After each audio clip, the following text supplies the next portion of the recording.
Welcome. Thank you for your patience. My name is Anna Osier-Bloomer. I am Assistant Director of Career Development here at SVA. Today we are going to have a presentation about the Fulbright grant programs. There are a number of programs offered through Fulbright, depending on your situation, your level of education and experience. So we have today Lora Seery, who's a Senior Program Officer at Fulbright. She's going to take you through a lot of information. I hope you brought your notebooks and pens today. And then after she does a presentation, she'll do some Q&A. You have to use this funny mic that I'm using right now to ask your questions. So I'll be passing this around. Please wait till the mic gets to you so that we can record all the questions very clearly. It does not project, but it will be recording for our purposes. After the Q&A with Laura, we're going to hear from our esteemed SVA faculty, Steve DeFrank, who has done a Fulbright in the past, about 2 years ago, very successful Fulbright. So he's going to talk about that experience, and then you can ask him questions as well. So let's get started. Wonderful. Great. Thank you so much for having me. I know that this is a busy time in the semester, and so I really appreciate you all taking some time out to come learn a little bit about the program. We are actively recruiting more arts candidates, which is one of the reasons that I am here. At Fulbright, I oversee Fulbright's relationship with about 1,200 U.S. colleges across the U.S., so the number of campuses that I get to visit is a little bit limited, but we are based here in New York, and I think that there is a really rich, untapped applicant pool here. So I hope that you all will consider this as an opportunity. I'm going to do some kind of general overviews about the program. I do want this to be as informative as possible for you all. So usually I would say jump in at any point with questions, but given that we have this mic situation, I'm going to ask you to kind of hold things till the end so that we're not going back and forth. But I do, if there's something that I'm saying that's really not making sense or clear, like flag me down and we'll get you the mic and we'll work through it. The Fulbright program was started about 70 years ago. Senator Fulbright correctly anticipated that there was going to be a surplus in the budget from the sale of wartime materials after the Second World War.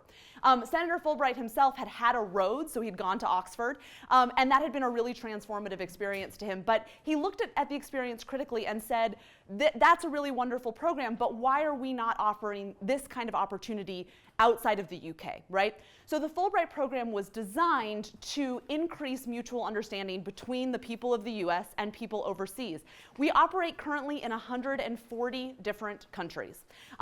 These are fully funded grant opportunities, and I'm going to talk a lot about the kind of ways that you get this funding, but at the core of the program, and I want you to keep this in mind as we go through the presentation, is this idea about increasing mutual understanding. The way that we feel that we can best do that is by allowing you to tell us how you can go in an authentic way for you and engage with the people outside of the US, and why the work that you're doing would benefit from an international perspective. So again, we're going to kind of talk about the nitty-gritties about how you win this award, but this mission continues to be central to the Fulbright program, and is a really important component of our application.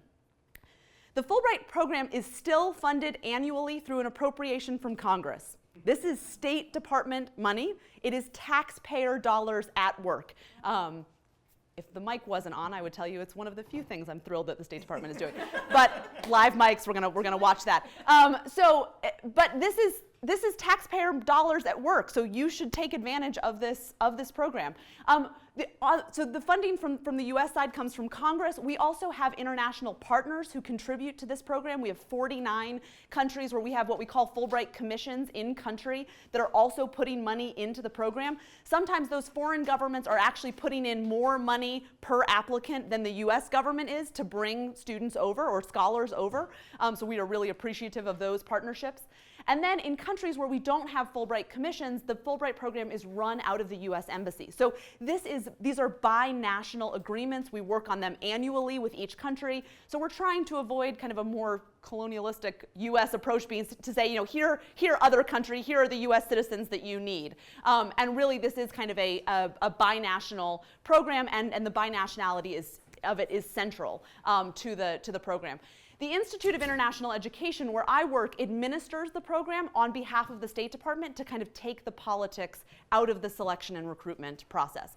Although maybe I've already not done a good job of that today.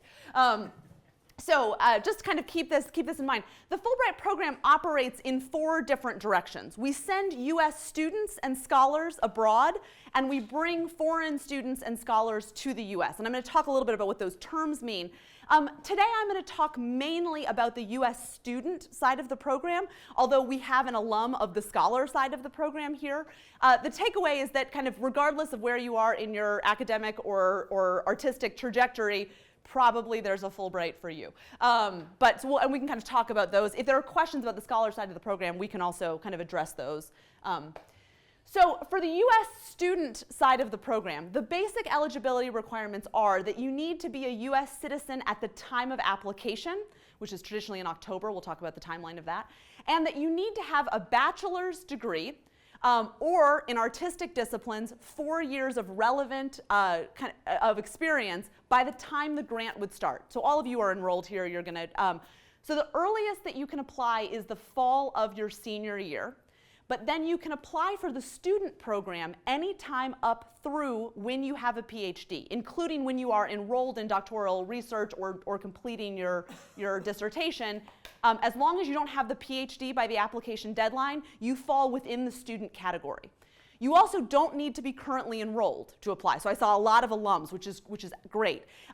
There's no age limit on the Fulbright U.S. student program as long as you fit kind of within that academic framework. Now, if you have a PhD or you are at kind of a more advanced stage in your artistic career, right? You're kind of maybe 7 to 10 years out. You've got some maybe solo shows under your belt.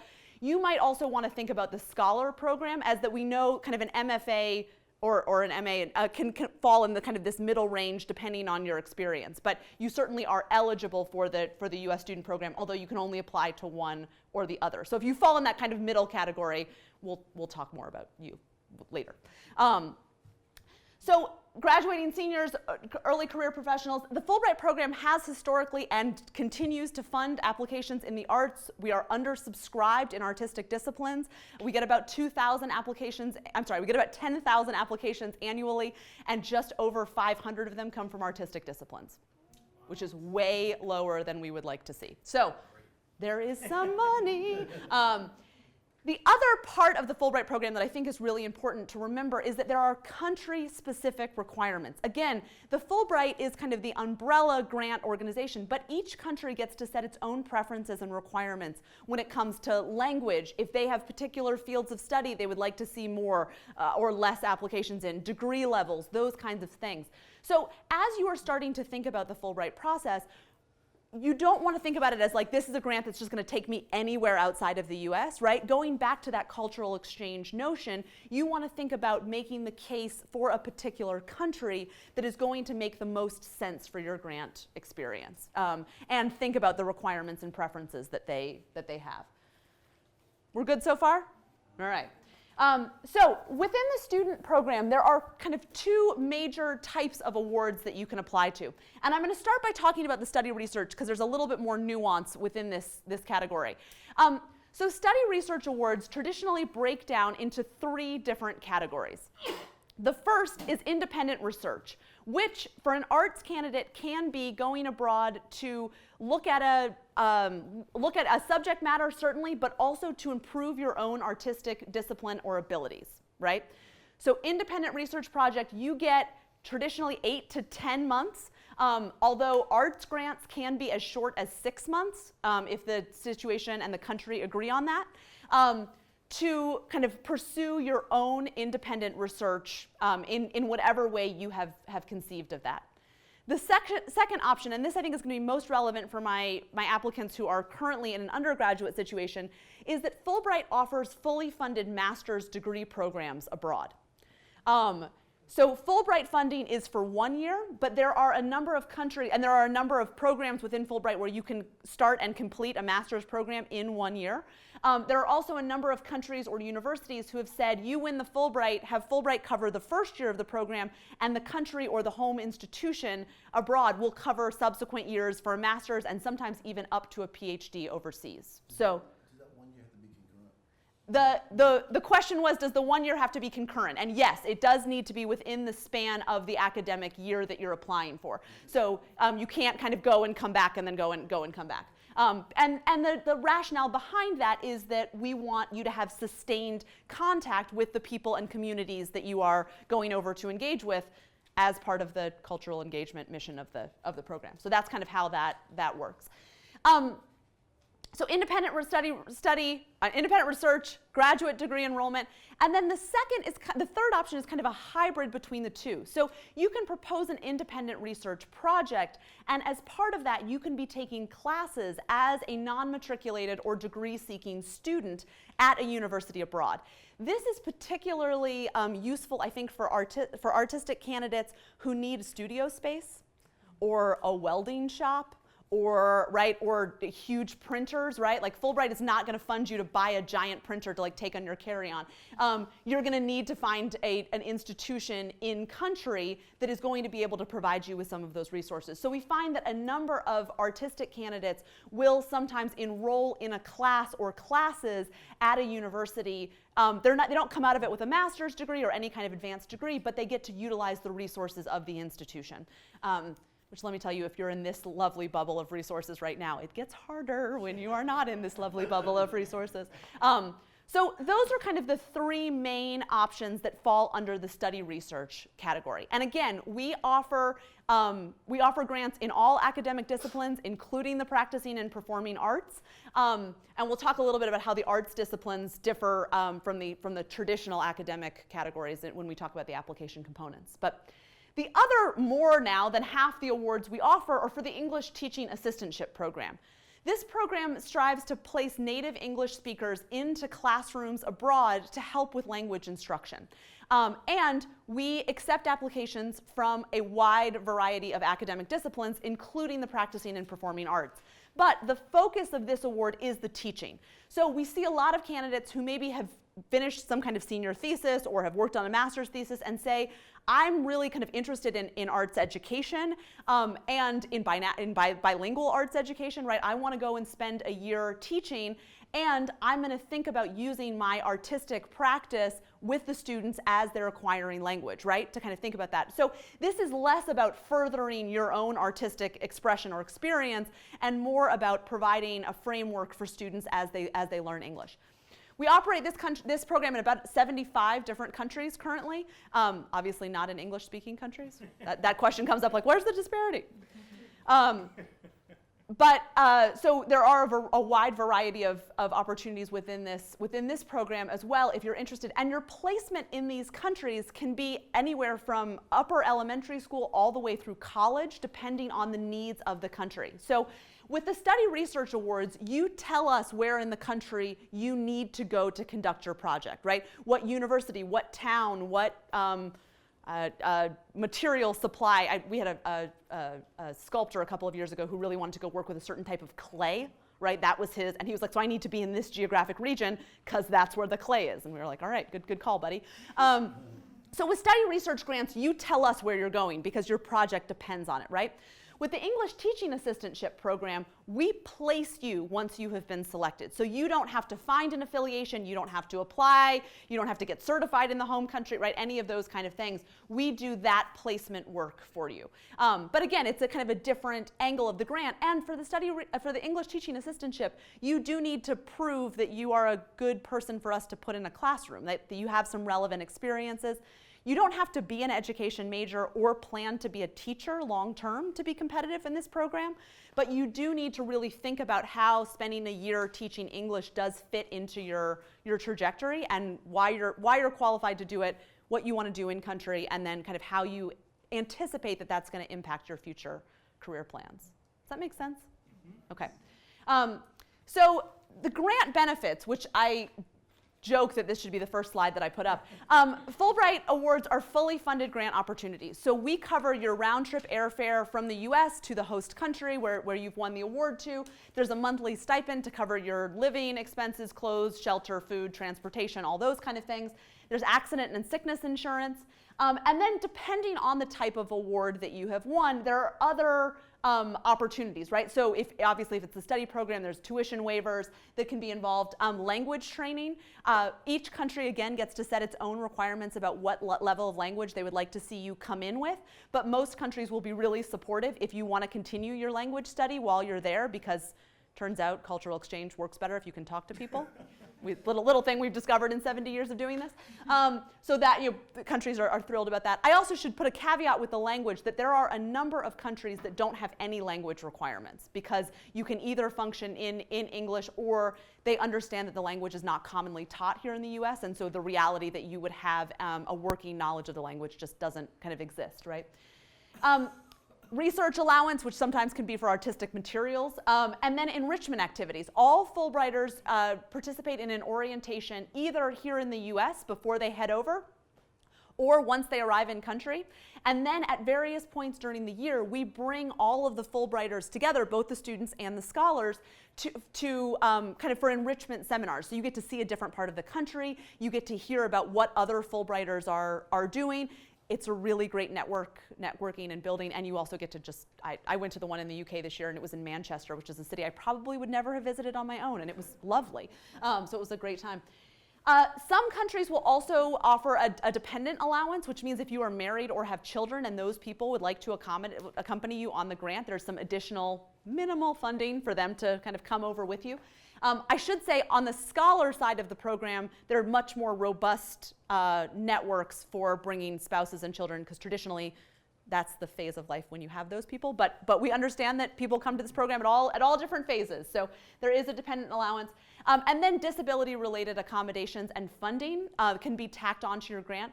Fulbright is very committed to sending abroad a cohort of people who are as diverse as the US. That is really fundamental for us to break down the notion that there is one American experience, right?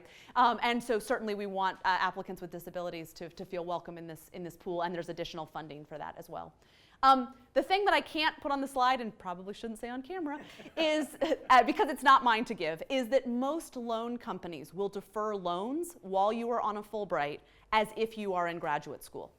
So I can't make you that promise, because that's a relationship that you have with the loan shark, company. But I should say that we are very grateful to the loan companies that do offer deferments, and that most grantees are able to work something out so that they are not having to pay back their loans while they're on the grant. So we don't give a dollar amount for the grant because it depends on the country that you are going to. You'll start to hear me say that. I sound like a broken record by the end of this thing. You're not going to get rich on a Fulbright, but it should cover all of your day-to-day experiences, right? We calculate the cost of living in the country, and you are essentially asked to live at a graduate level style of life as it's defined in the host country, right? So some of you who are placed in more urban areas, the monetary amount might be a little bit tighter. If you're in a more rural area, you're just going to feel like, Donald Duck swimming in that pool of coins. Kidding, State Department, kidding. So what do you have to do to win one of these things is maybe the next phase. The application is broken up into several different components that I want to talk about, and certainly if there are questions about these, we can address those in the end. We ask for some basic personal data. This should not be revolutionary to any of you, and you should be able to answer it pretty quickly. But in the basic data section, there are 3 short answer questions that I do kind of want to tip you off to. The first is an abstract of your statement of grant purpose, which we'll talk about in a minute. The second is a community engagement plan, right? Going back to that notion of cultural exchange, we want you to have some idea about how, when you're not in the workshop, right? When you're not working on your project, how are you going to take advantage of this opportunity and connect? The community engagement does not have to be community service, right? It can be that you're teaching a painting class, or that you're running a design workshop with students, or creating clothing with, right? You can kind of make this your own. We want you to show up as an authentic human in this process. So don't tell me you're going to clean up the river if you've never shown any interest in cleaning up rivers ever. That doesn't make any sense, right? But the community engagement is meant for you, again, to show your slice of America and kind of who you are to the community that you'll be interacting with. The third short answer question is about future career plans, right? And how you anticipate this fitting in. So not revolutionary, but something to think about. The bulk of the application that you need to produce for us, with artistic grants, and I actually don't usually start down here, but anyone who's applying in an artistic category, and remember, that's for study research opportunities only. If you're applying in the ETA category, you don't submit a portfolio of your work because it's more about your teaching qualifications, right? But if you're applying for a study research award, you submit a portfolio of your work, and I'll show you kind of what that looks like. Coming out of here, what you do in one semester for one class is probably more than what we're going to ask for in this application. But, so you are very well prepared. I'm not worried about you all. But it is about picking and curating the work that you feel most directly relates to the project that you plan to carry out in country so that we can see that you have the artistic chops to do it, right? That is one of our first selection criteria for artists is, do you make good art, right? Are you a good artist? Are you thinking about this in interesting ways? Do you have the technical ability to be able to do this? And that's where your training here is going to come in very, very, very handy. So you submit what we call supplemental materials, which is a work sample or portfolio. And then the written component of the application is a 2-page, for study research awards, it's a 2-page statement of grant purpose. This is really the who, what, when, where, why of your proposal, right? What led you to this point in your kind of academic and artistic exploration? The majority of it focuses on what you want to do in country, right? What's going to take 6 to 10 months? What's the scope of that project for you? How do you anticipate that your work is going to be different in the 3rd month than in the 1st month or in the 9th month, right? So kind of building a vision for the review committee to say, this is how I'm going to use your money, right? This is how I want to kind of spend this time. Fulbright is a process-oriented grant, right? You don't need to promise us that you're going to have a big solo show at the end of it and that's the thing that's going to kind of get you the award, right? We're interested in exploration. And we know that in artistic creation and research, sometimes things don't go as you plan, right? So you might say, I plan to do kind of a show at the end of it, and then you get in country and that's not feasible. That's okay with us, right? But we want you in the statement of grant purpose to give us a vision about what you're going to be doing there. If that involves a big show, great, that's lovely. But it doesn't necessarily have to, and I want to kind of because I think there's some misinformation about there. So 2 pages is not a lot of writing, but I do want to say that you have help on campus to help you with the writing. So this is something that you do want to start early because you want it to be concise writing, you want it to be to the point, you want it to be clear. It is really good practice for other fellowships, funding opportunities to get something like this down on paper. Because I've talked to a lot of arts alumni who say that they use what they started to write for their Fulbright application as the basis for any residency program or additional funding that they've applied to since they won the Fulbright. So kind of think about it both in terms of the Fulbright, but also in terms of your own kind of artistic and professional development. I think this is really good. If you're applying for the English teaching assistantship program, you have to cut that down to 1 page and focus it really on your experience in situations that would lead you to be successful in a classroom. It doesn't, again, have to be direct teaching experience, but kind of drawing some connections for us. Certainly, you'll probably want to weave in how your artistic interests and teaching and education kind of meld together, what you plan to do with your classroom, how you might be uniquely situated to work with students and engage with students using your artistic background to help them engage with language learning, and you get a whole page to do that. So again, start early because these things have to be edited well. The rest of the application is kind of yours to curate, right? You are not necessarily responsible for any of these pieces, but you are responsible for picking people who can best speak to your ability to carry out the project. So it looks like this. We ask for 3 letters of reference. If you're doing some quick math up there, you get to write 3 pages if you're doing study research, and then you get 3 letters of reference. So these letters are very important. Good letters of recommendation show that the person who is writing the letter of recommendation has some experience with you that's going to be relevant to the grant that you're taking on, that they have some idea about what you're going to do in country, and that they're able to kind of speak to your ability to carry out that project. So now is a good time to start either reconnecting with your faculty or connecting with your faculty to start to talk to them about thinking about these types of opportunities, thinking about the classes that you've taken, and start these conversations informally, so it's not like, hey, I need this letter in 2 weeks, can you do this? Thanks, bye. but that you're kind of developing these, because your faculty are also going to be tremendous resources for you as you're thinking about writing your statement of grant purpose about what is feasible for kind of a 6 to 10 month time span, right? Which can sometimes feel a little daunting to think about the scope of that. So 3 letters of reference, and then if the country has a language requirement, we ask that you demonstrate language proficiency in one of 2 ways, and sometimes both, depending on the country.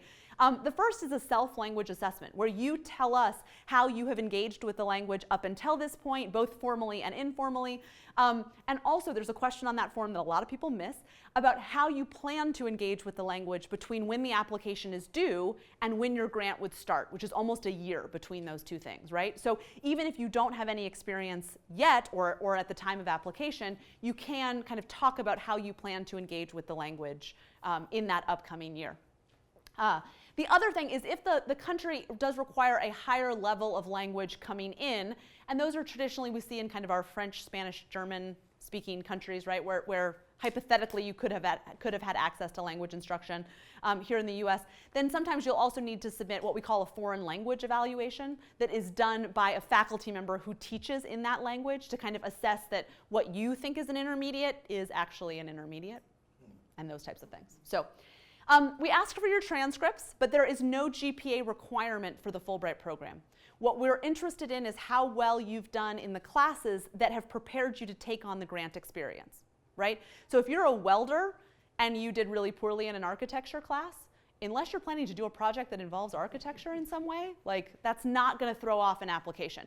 If you're a welder and you didn't do so well in your welding classes, we might need to have a larger conversation with you about life choices. But So just, we do ask for transcripts. We want to kind of see your academic trajectory, the choices that you've made there, but no GPA requirement or minimum for the program.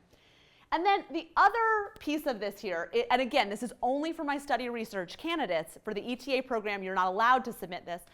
If you're planning to apply for a study research award, you have to include in your application what we call a letter of affiliation, which is essentially a letter of invitation from someone in the host country who is going to act as a kind of reference point or support for you while you're in country. Because we're essentially handing you this pot of money and saying, have fun. There are a lot of supports in country, the embassies, the commissions, et cetera, but this is self-directed research, right? And so we want to know that you have thought about some structures and support in country that are going to be helpful. So for some of you, that might be a faculty member at a university who's doing really innovative and interesting work in your discipline, and you're going to go and work with them. So then that person is going to write this letter, right? Don't panic. This is the time in the presentation where everyone's like, well, I don't have anybody that I know internationally, so this is not for me, I can't do it. This sounded so good, but now it doesn't. Most people, when they are starting their applications, do not know who the letter of affiliation is going to come from. So that is part of the application process. But what you can be doing now is starting to think about who is doing innovative work in the fields that you work in, right? Where in the world is that happening? Begin the conversation with your faculty. Your faculty here are world-renowned, and they have incredible professional connections, right? The other thing is that we have this whole scholar side of the program. So we've been sending faculty to that country. We've been bringing faculty, and their names are public. There's a database. It's on a website called CIES.org. It's the scholar side of the Fulbright program. And so you can look at people in your discipline, even if they haven't maybe gone to the country that you're interested in, reach out to them. You can reach out to faculty from that country, even if they're not, again, in your discipline, to say, do you have some connections at your university, right? Usually getting a letter of affiliation takes a couple of months, and it takes a couple of failed rabbit hole dives that you kind of go down one and it's like, nope, no, okay, all right, well, let's rethink this. And who you affiliate with might impact your statement of grant purpose, right? So you want to be kind of working on these application components in tandem and not have one thing so set that then if you can't get an affiliate to work on that particular thing, the whole project is blown, right? So kind of sketching out some ideas, sketching out some areas of interest and exploration, starting to think where in the world that's happening or where in the world you could make a case for that. Starting to kind of go down this rabbit hole, because this letter of affiliation needs to be included in the application. So I see a hand in the back. Yes? Does it have to be an organization, or could it be an individual? It could be like an artist or That's a great question. So the question is for the mic, does it have to be an organization necessarily, or can it be an individual? And it depends on the country. So because this is tied very closely to the visa and visa sponsorship, each country has different requirements about who in country can write a letter of affiliation. So sometimes they do need to be affiliated with a university because you're going over on an academic visa. Some countries it can say any NGO, somebody can write a letter. Other countries will say if you can make a case that there is a kind of a master teacher who's at an institute rather than an institution, that's okay, right? So again, starting to understand the country or countries that you might be applying to and looking at the requirements for the letter of affiliation is a really important stage in this process, because you don't want to get one from somebody who can't, for Fulbright purposes, write that letter for you. Another question, yes? Can the letter of affiliation come from also one of the people who are writing one of your reference letters? The question, which is very forward-thinking, is can the letter of affiliation come from one of the people who are writing your letters of reference? The short answer is yes. The longer, more in-depth answer is probably you want to use that person to write your letter of affiliation and find another person to write your letter of recommendation so that we get to hear multiple voices. Because if we're hearing from one person twice, it's kind of double dipping, and we already know that that person is in favor of your project because they've written you the letter of affiliation. So technical answer, sure. Practical answer, not a great idea. But it's a great question. So, all right. So I want to walk through the timeline a little bit, and then I think I'm going to open it up for questions, and we can kind of start. So I am here now because I want you all to start thinking about this early. The application cycle for 2017 has closed. It closes in October. It's mid-October every year. But starting to develop these relationships with faculty, starting to fit this into your kind of life plan starts now. The application will reopen in the spring. It opens at the end of March, and the national deadline is in the middle of October. So you have almost 6 months with an open application. But the statement of grant purpose, the personal statement, those things don't change. So this might be a really great January project, right? To kind of say, okay, I'm going to get a draft of this in, and then start to think about letters of affiliation in the spring semester. So you have the kind of late spring and summer to officially be working on your application, although I hope that a lot of you will start earlier than that. And then when you come back in the fall, it's a pretty quick succession of deadlines that happen. Sorry about that. The first is that you'll have a campus deadline, which will be before the national deadline. Traditionally, they're kind of a month to 3 weeks before the national deadline. So we're talking mid-September here. Where you submit your materials, including your portfolio, to your advisors here on campus, who we'll introduce in a minute, and then you go through an interview process here on campus.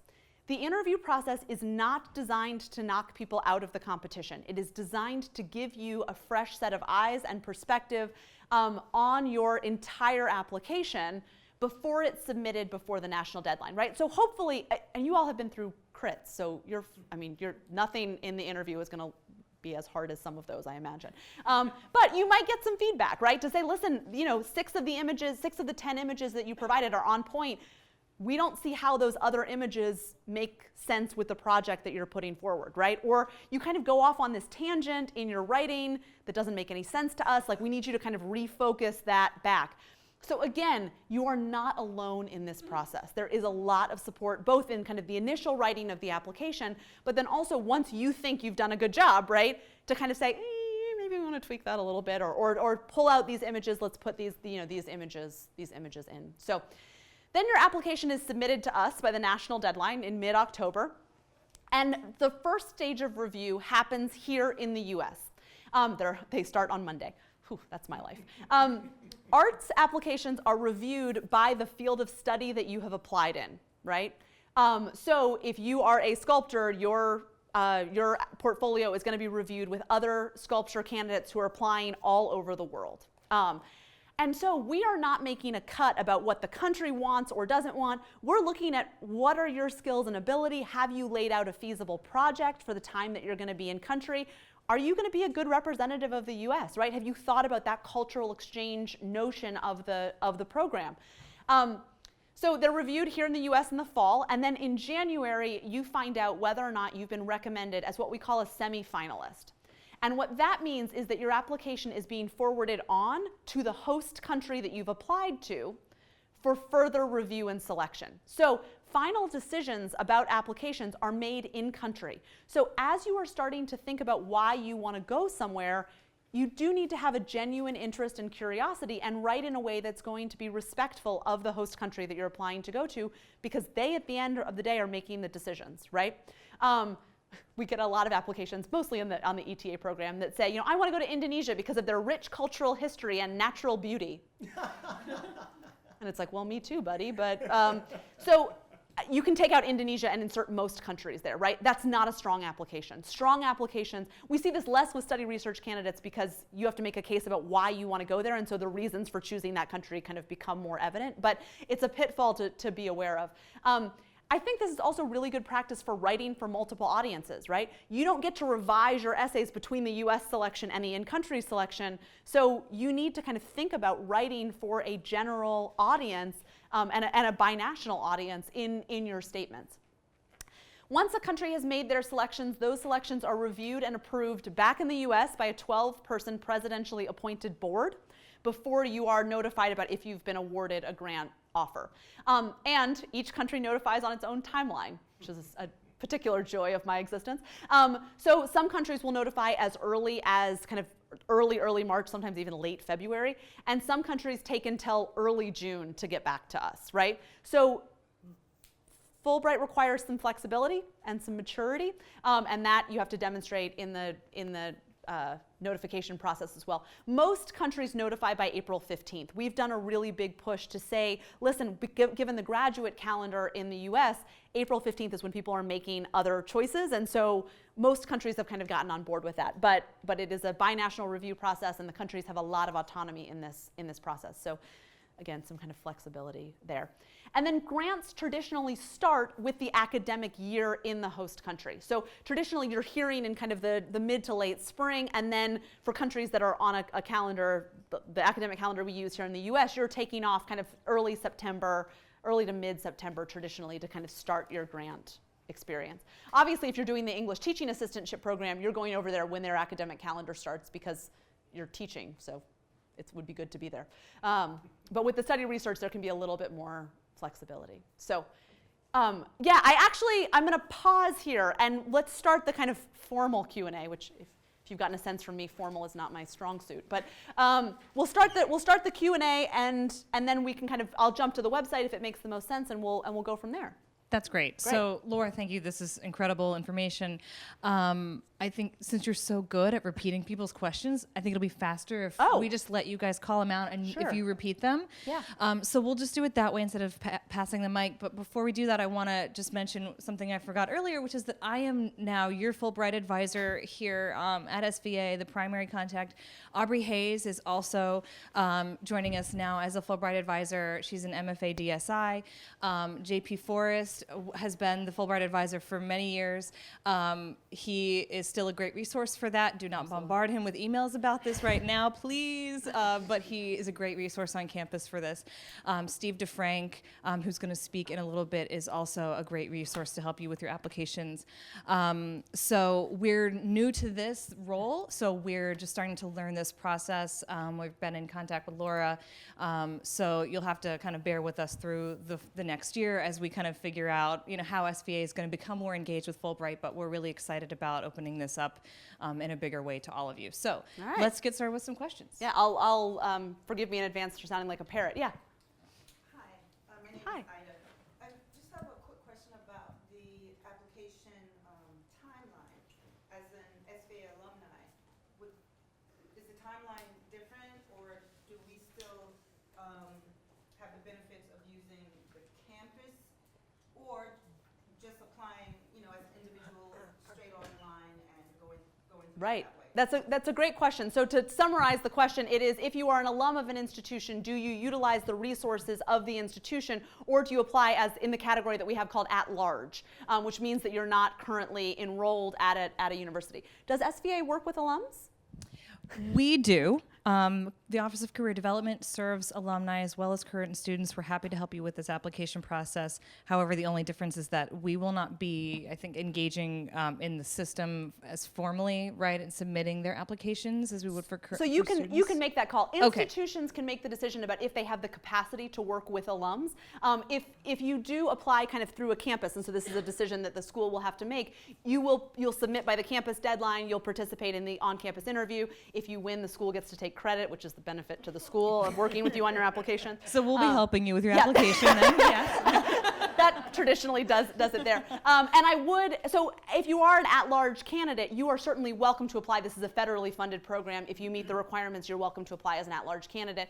But if your alma mater is willing to work with you, I would really encourage you to do that. At-large applicants are at no disadvantage in the competition, but we find that not enrolled students who go through their alma maters fare better in the selection process because they've gotten feedback and support. They've gone through the campus interview process. So if that is an option to you, I would highly encourage you to take advantage of it. So benefits to the institution completely aside, we are here for you, and we're here to help. We're still figuring out kind of the formal process that we're going to go through on the back end, but regardless, we're here as a resource for you. Yeah, great. Hi, my name is Kostas. I'm a teaching artist, and here comes my question. I do both. I do my art and I teach. Yes. So how does that work if you're interested in both programs? And then the second question, what if you're a dual citizen and you want to go to the host country, but you never really lived in the host country? Right. Does it make any difference? Yeah, absolutely. So the questions were first about being an artist and a teacher and a teaching artist, and how do you sort this all out. And the second question is about dual nationality and if you are eligible to apply to the country where you have dual citizenship. So I'm going to take the first question first.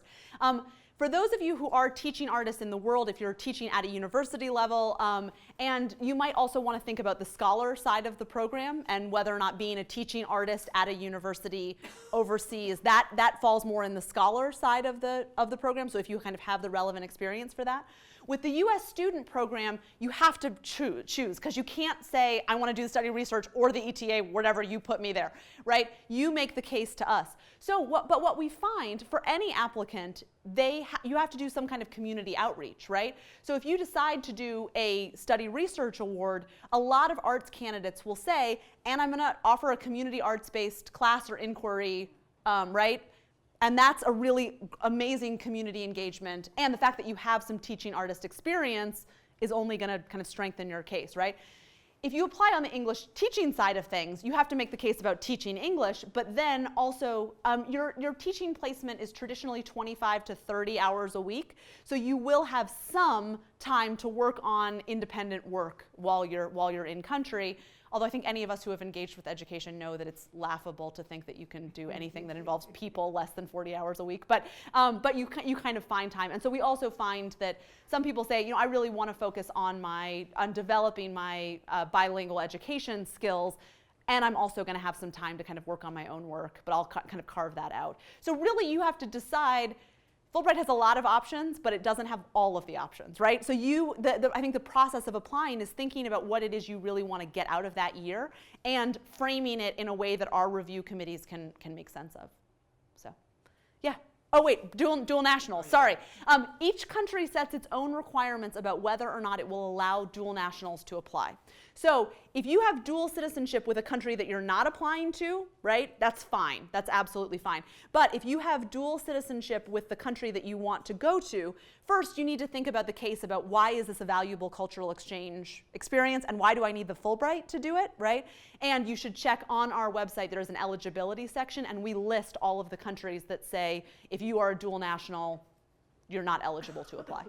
So we can look at that on the website. Laura, as a follow-up to that, can you talk about international students who may be here in the U.S. studying on a student visa? Yes. Okay. Oh, absolutely, great. Yeah, you probably get that. So the Fulbright U.S. student program is for U.S. citizens only, right? So you have to be a U.S. citizen to be eligible for the program. The Fulbright program also operates on the foreign side, which is to bring people to the U.S. So that is a completely different recruitment and application process, and you apply through the home embassy to come to the U.S. Again, if you're already here, you're going to have a really good reason about why you need the Fulbright to get here.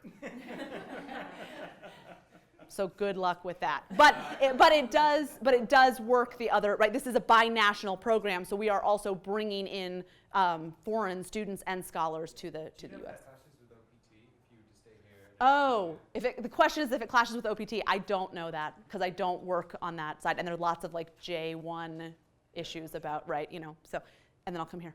Yeah? This kind of goes with that, like a quickly went on Fulbright South Africa, and you have to be studying at a South African university to qualify for that. So basically, if you're from another country, you can't apply through SVA for a Fulbright. So if you are a South African national, yes, and you want to come to the U.S.? Or wherever, or even go to another place. Right. I wouldn't be able to apply with SVA.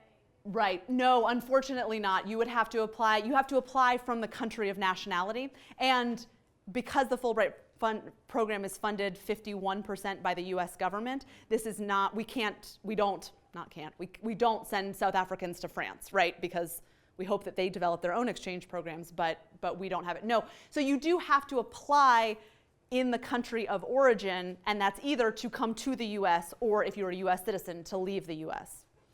So I saw a hand here, yeah, and then I'll come back around. I don't know if we're jumping ships a bit, but I wanted to ask about the Fulbright with National Geographic. Oh.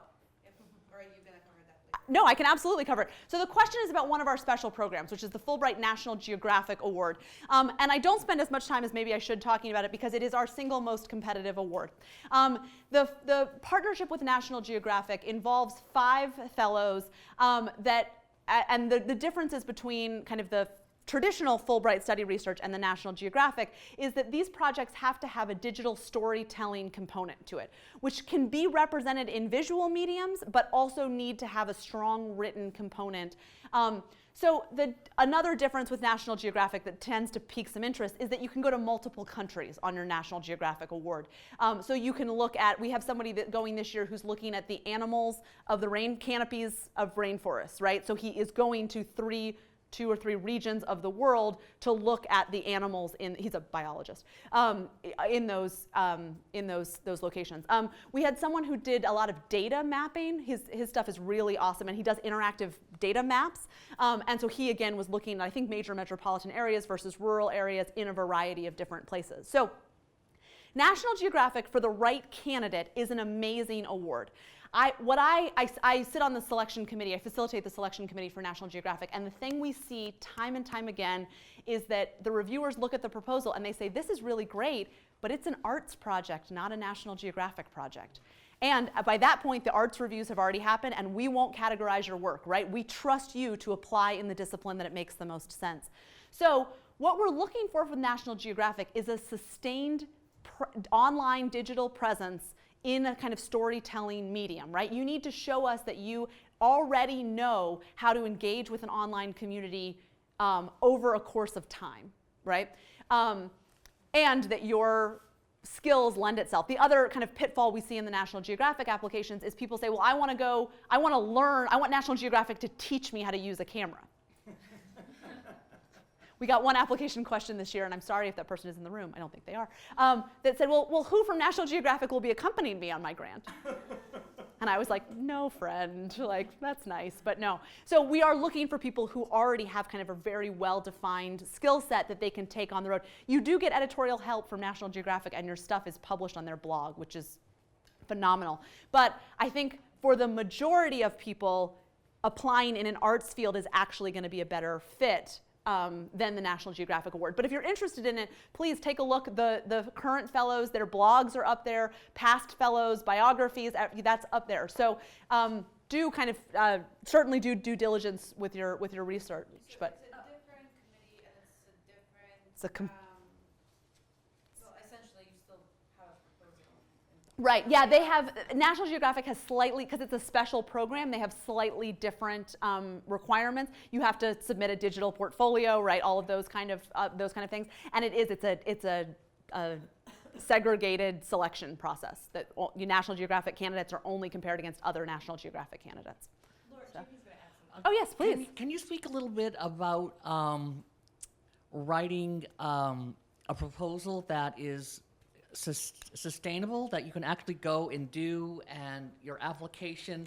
I find that with some of the people I've worked with in the past, what they want to do may not always sound like a good idea to someone who wants to fund a successful exchange and an artistic. Yeah, absolutely. I think there are two components of that. And the first is feasibility, right? Are you in a place to do the thing that you are articulating? And have you thought about what the day-to-day reality of that project is going to be? And this is where we see that sometimes people make the assumptions that day-to-day life in country is going to be similar to what it is here in the US, right?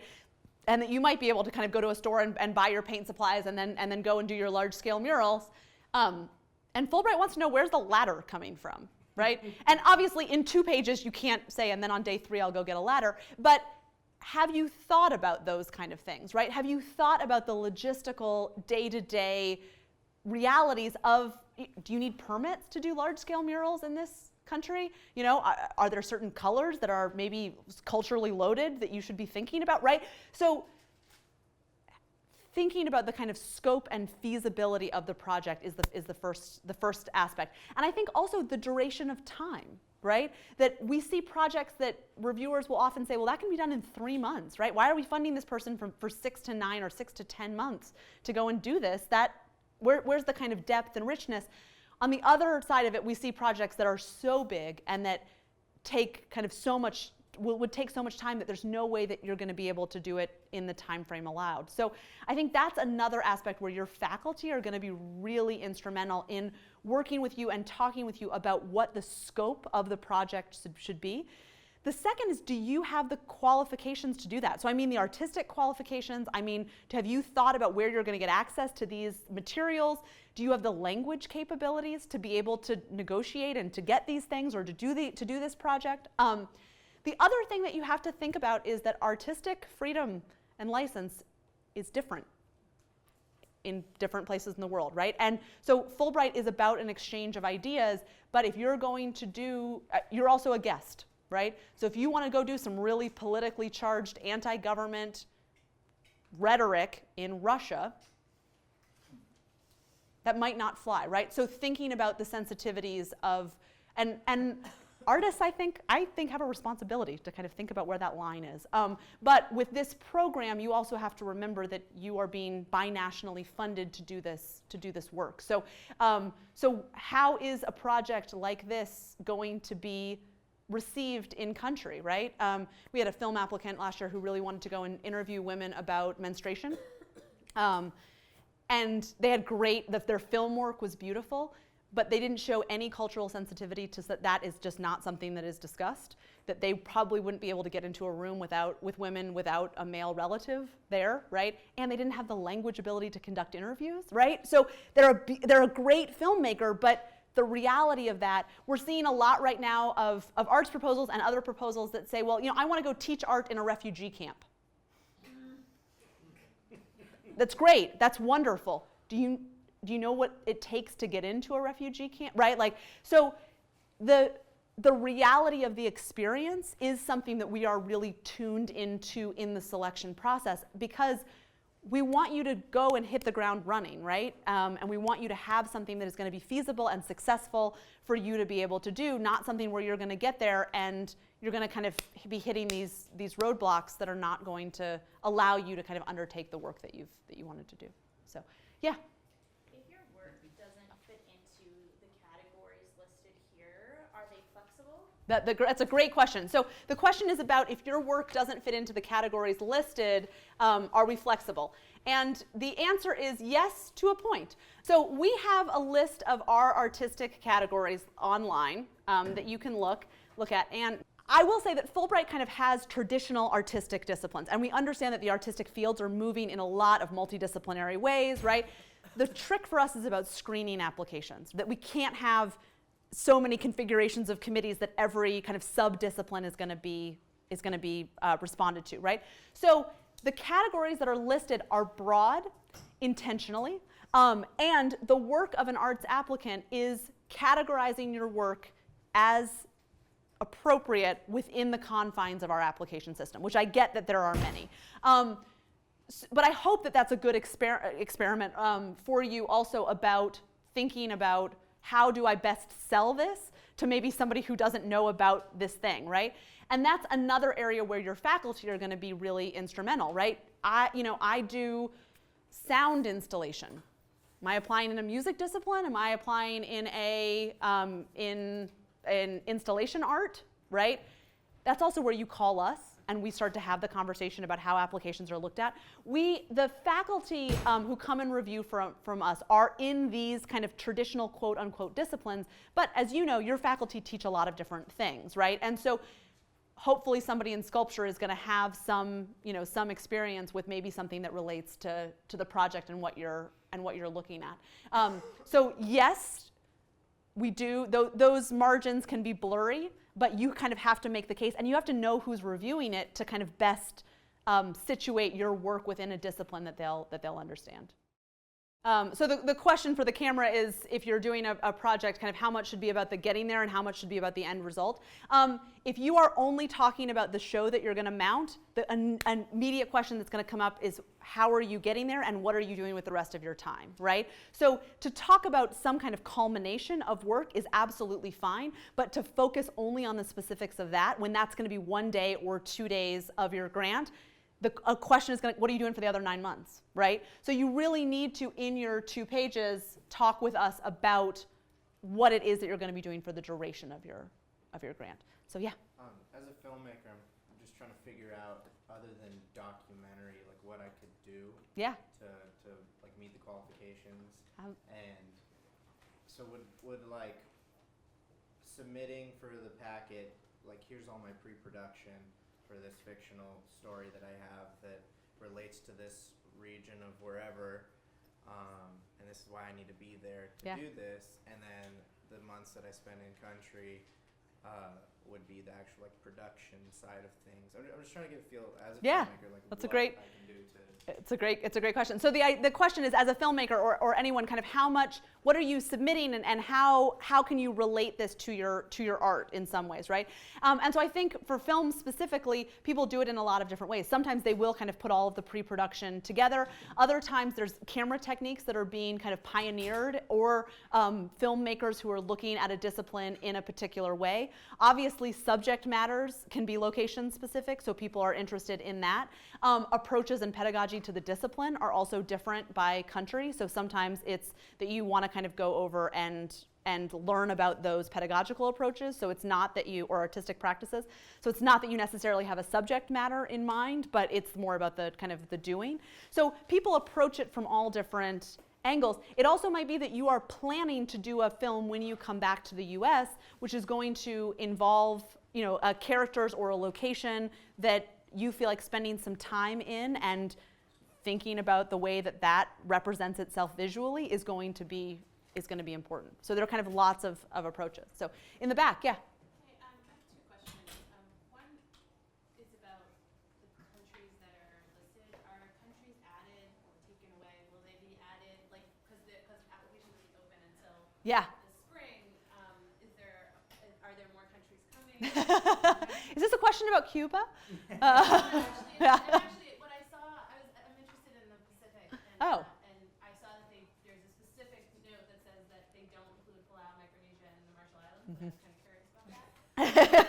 If there were other, I don't know if that's the contact. Yeah, no, it's a great question. So the general question is, does the list of countries change? And absolutely, it does. Whether or not a specific country will be added to the list for next year, we are actively working with embassies in countries, but it's about resources and support in country, and whether or not we can offer. Also, safety is a big concern for us, right? Anywhere that there is a travel advisory or warning, it's a State Department funded program. We're not going to send you to somewhere that the State Department is saying it's not safe for you to be, right? So we do it. These are negotiated on an annual basis. If there's a major change in the country, say a coup or something, we will pull or add programs depending on kind of the State Department's level of threat. So yes, absolutely, check back. And Micronesia, is that ever going to happen? I don't know if Micronesia is ever gonna happen. It's a good question, but. So the other question I have is if you could just touch on the Scholar program a little bit. I'm curious to know what the Yeah, absolutely. So the Scholar program is designed for people who are a little bit later on in their professional or artistic kind of endeavors. And so those placements, they do kind of have the option of going to do independent research or teaching, but the teaching is at the university level traditionally exclusively. And the Scholar side of the program has more of kind of a matching or a placement component where there are universities that have held visiting artists or visiting teaching spots, and you're applying for that particular grant rather than kind of designing your own project, right? That's the short answer. The Scholar program also has shorter term grants, so you're not going for a full year, because we know that sometimes for faculty it's difficult to get away for an entire academic semester or a year. So there are kind of varieties of shorter grant opportunities within the Scholar program. No, the list differs. And as we bring a country on board, traditionally we'll get the Scholar program going before the student program will open in that country, so that there's some support. So, yeah. Hi. So 2 questions. If you've received, say, a Fulbright in the past, but it's different, is that frowned upon? The question is about a previous Fulbright. There's no limit on the number of Fulbrights that you can win in your lifetime. A preference factor is to give Fulbrights to people who have not yet had a Fulbright. So you are welcome to apply, and people certainly do get multiple Fulbrights, but we do try and spread the love a little bit. And also, is the core program part of the Scholar program? The core program is part of the Scholar program. Yes. This question in the back. Before we go to the next question, I just see that some people have to head out, and so before everybody leaves, I just want to mention that the Career Development Office is here as a resource to help you with the application. It's something that we do as part of our daily work. Patty Romeo, the other assistant director, is here. So we're very skilled in assisting with application and grant writing. So that's a great resource to tap into, either one of us at any point during this process for any application. So, yeah. 2 questions. Can you still get other grants? If you get Fulbright, can you still get support from other grants? And 2, on the National Geographic, language is not a requirement. Can you talk a little bit about how some people, like the ones who went to Russia, for example, put that in the application? Sure, absolutely. So the first question is, can you accept multiple grant offers on a Fulbright? You cannot accept duplicate funding. So if Fulbright is paying for your plane ticket, you can't get another grant that's also going to pay for your plane ticket. But sometimes people will get additional smaller stipends as kind of companion grants that are not covering things that Fulbright aren't. National Geographic, one of the tricks and the competitiveness of it is that you do need to ostensibly have the requisite language for each of the countries that you are going to, or prove that your project does not demand it and you're going to be able to function otherwise. So if you're applying to go to multiple countries and they have multiple different languages, you either need to have some proficiency or you need to be able to show that you're going to be able to operate without them. So, yeah. Yeah. Hi. You mentioned Cuba before. I mentioned Cuba. I know. I'm curious. Is that a country that will be added? I cannot speak on behalf of the state. The question is about Cuba. I cannot speak on behalf of the State Department. I can't imagine that we won't want to bring it on board as quickly as possible. There is a large initiative in the U.S. to expand exchange. So whether or not it will be brought in for the next application cycle, I don't know. But I would, if I was a betting woman. That's a good answer. Yeah. I saw on like one of the first slides that you showed that there was opportunities to learn another language though. Yeah. So I guess you're talking a lot about language requirements. Is it all right if there is a language requirement to say that you intend to learn like? So countries will list their language requirements in one of 2 ways. They will say you need to have this language level either at the time of the application or by the time your grant starts. And certainly if you want to or include language learning while you're in country, I'm not supposed to say this, but sometimes for artists there is some flexibility about having the required language when you go. Don't put that on the recording. So one of the other ways that people will engage with taking classes is that sometimes they'll say, listen, like in the first semester, I'm going to be based more at a university. I'm going to be taking language level classes. I'm going to be working in their painting studio with kind of this master painter. And then in the second half of the grant, I'm going to conduct interviews or look at street art or kind of whatever it is, and then create this dialogue with artists that I'm meeting, right? So building language instruction into your Fulbright proposal is okay. Obviously, with countries that are more competitive, and we have a statistics page, which I will show you in a minute, but applicants who have demonstrated language ability might be at an advantage, right, in the competition, but certainly kind of working language study into your proposal, that's part of the feasibility for us, and so it is encouraged if that's something that you're interested in. So, yeah, and then I'll come in here. Can a letter of affiliation come from an organization or a university that you've worked with in the past, doing something potentially unrelated? The question is about letters of affiliation, and can they come from someone who you've been previously affiliated with? Yes, absolutely. So I saw a question here, and then I'll come back there. Yeah. Hi, thank you. I was wondering, are there any programs that are not the National Geographic that allow you to travel from multiple destinations? Multiple countries. So the majority of the Fulbright program, because of the cultural exchange aspect, is to one country for the duration of your grant.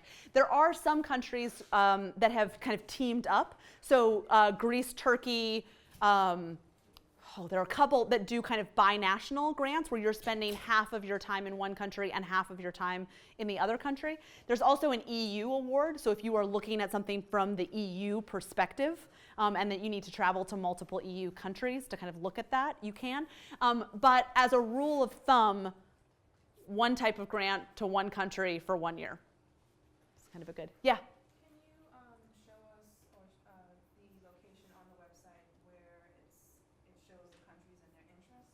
Oh, so each country has a country-specific page that lists the type of awards that are offered in that country, and if there are any preferences. Australia is a terrible example because they speak English. So, so on this page, you're going to find the type of awards that they offer, right? Any kind of specialty awards that they offer, but the Open Study Research Awards, if they have any preference about fields of study or about applicant levels, they're going to put that in the, there's a section up here that usually says applicant profile, and they haven't listed anything, so they're fine. So you just kind of read through this. This is where you're going to find out about if they have language requirements, the affiliation, if there's anything that you're not eligible to do, geographic restrictions, right? So each country has its own country summary page. Pro tip, don't go to the website and read all 140 different country summaries. You'll drive yourself insane. What you want to do is start to think about where your project demands that you go, right? Where you have interest and experience, what your language experience is, and start to narrow things down. And then once you get to a list of, say, under 10, then you want to start to kind of dive into the website and start to see if they have particular specialties that they're looking for or not looking for, right? Japan is very interested in Japanese-American relations. They want to let you study that from a lot of different angles, but they see this, they want to kind of look at that from the academic perspective, right? So again, each country has its own requirements, but this is how you find the countries. Yeah? Added to that, if there's no mention of the arts, do you suggest that we can apply? Yes. Absolutely. So the question is, if there's no specific mention of arts, should you apply? Yes. Any country that has a study research option, right? Anywhere that you say Open Study Research Awards accepts applications in the arts. So I saw one hand, and then I'm going to come to you.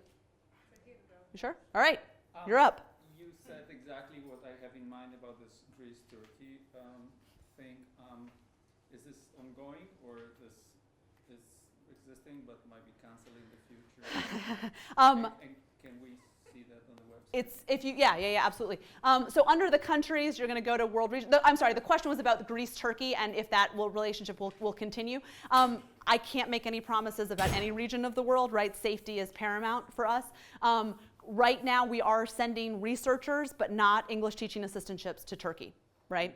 So whether or not that will change is going to depend on the next kind of couple of months. But you can find that award on the Europe and Eurasia, and then there's multi-country proposals, so you can look at the countries that do allow that. So, yeah, and then I'll come back. Sure. So one would be if It is a new category. So if you could just speak a little bit more about those kind of requirements, like portfolio requirements. Yeah. Anything specific that you're looking at in the proposal? Absolutely. So we've expanded the arts categories this year, long overdue. And drawing and illustration is one of them because we know that that's kind of not an emerging field, it's an established field. If you go under applications, we have a whole tab that is creative and performing arts. And that lists all of the artistic fields of study and then opens it up. Traditionally, we're looking for no more than 20 images in a discipline. And they need to be 20 images which are related to the project that you're planning to carry out, right? In some, it's as few as 10 images, right? So we really want a compact work sample. Our reviewers are looking at a lot of applications, so we want you to be able to very concisely demonstrate to us that you have the technical ability. Every discipline expands out, and you can see what is required. And I don't anticipate those changing very much for the next application cycle. And the second question. And the second question was, you mentioned statistics. Yeah.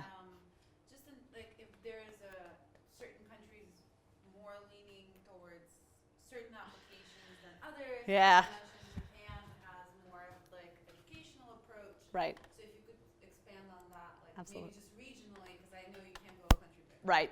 So we do have a statistics tab, and it's broken down here by type of award, right? So you can see if you're applying for a study research grant, how competitive the program is. It is not broken up by discipline, right? So we don't say this country has funded 6 artists in the last 6 years. And the reason we don't do that is that sometimes countries are begging for arts applicants and they don't get qualified people. So they're not going to fund those, right?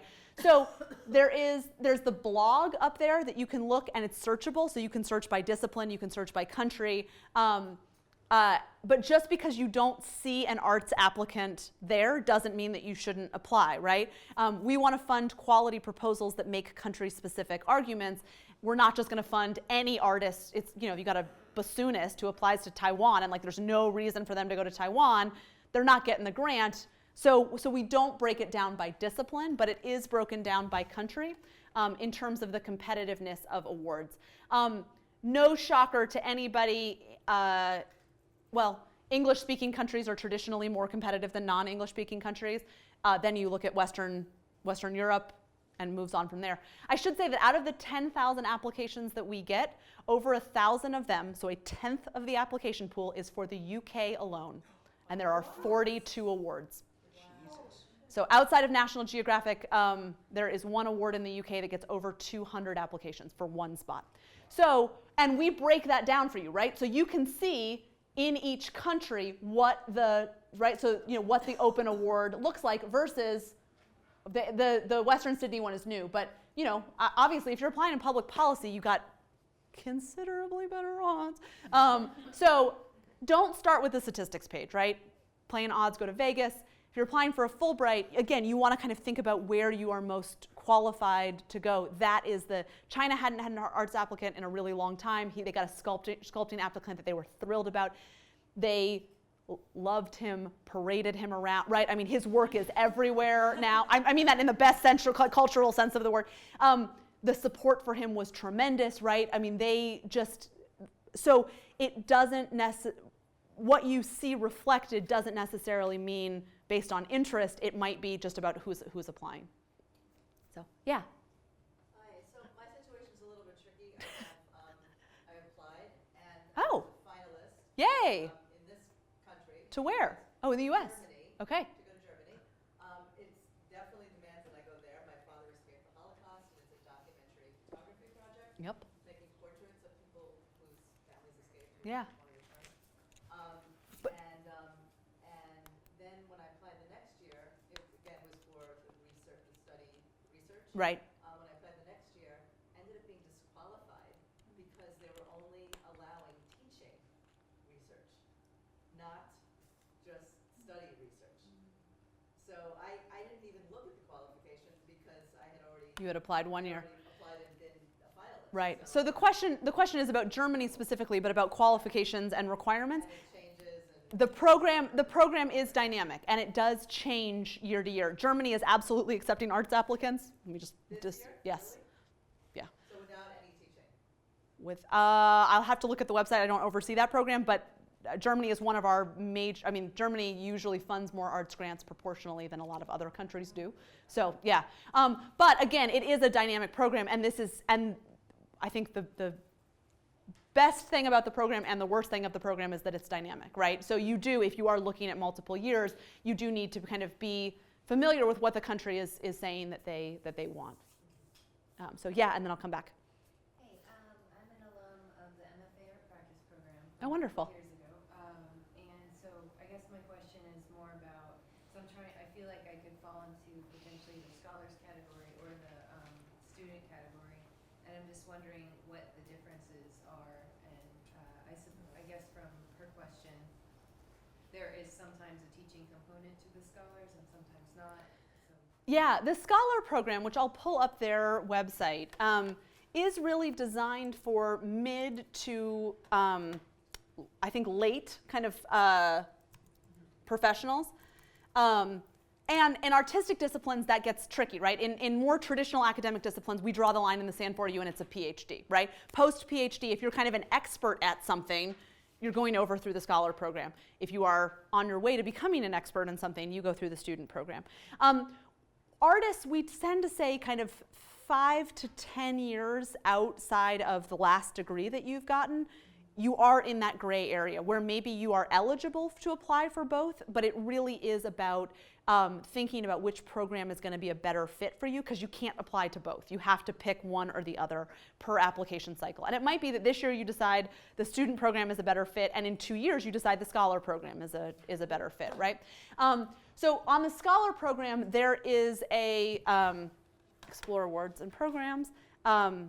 You can also look at, if you go within the core program, interest and catalog of awards. So they have a catalog of awards that you can search by, and we're working on this for the student program, but on the Scholar side, you can search by region, you can search by country or program, right? And you can also set your level. So maybe if you are in that mid-range level and you want to look to see, let's say that you're looking at the core program and you're not a distinguished chair, you're maybe a postdoctoral early career, right?